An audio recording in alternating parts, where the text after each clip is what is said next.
So today I'm going to share with you my top 5 ESL spelling games. So the first one is a whiteboard race.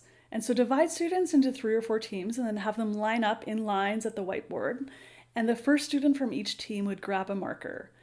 And then what you do can kind of depend on the level. For beginners, you could just say a word, yellow, and then students could race to be the first one to spell yellow. If they do that, they get 1 point for their team, and then they go to the back of the line, and then the next students come and will spell a different word.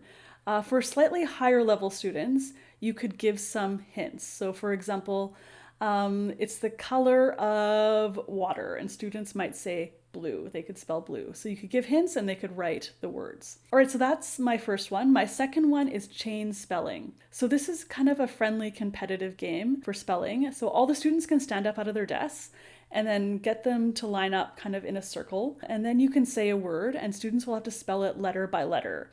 So for example, yellow, the first student would say YELLOW.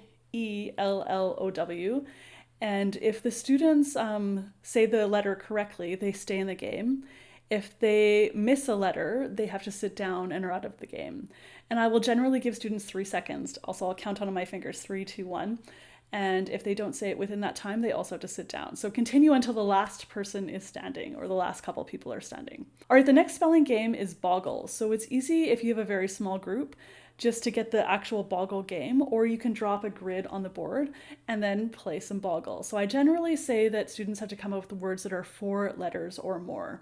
All right, the next one is to have a spelling bee. So I'm sure you've seen this before or even done it yourself, but have a spelling bee with your students. I'll generally give them a word list of possible words that are on the spelling bee, and then we'll take a whole class and just spell out some of the words and start with the easy ones and get into the more difficult ones later. All right, the final spelling game is the letter auction. So I will do this as a word auction, but if you want to focus on spelling, do it as a letter auction. So for example, maybe you are doing months of the year. So have all the letters that spell out the months of the year, cut them up into little squares, and then put students into teams, and then give them a certain amount of money. And they have to make bids on the letters that they think will help them spell the months of the year. So after all the money is gone and they have all the letters, there's a trading time. So teams can trade with other teams for whatever letters they need. And finally, they can make the words that spell months of the year. Whoever has the most months of the year is the winner. So that's quite a simple game you can play. It does take a bit of prep, but it's really fun and students really enjoy it. Okay, so those are all my ESL spelling activities.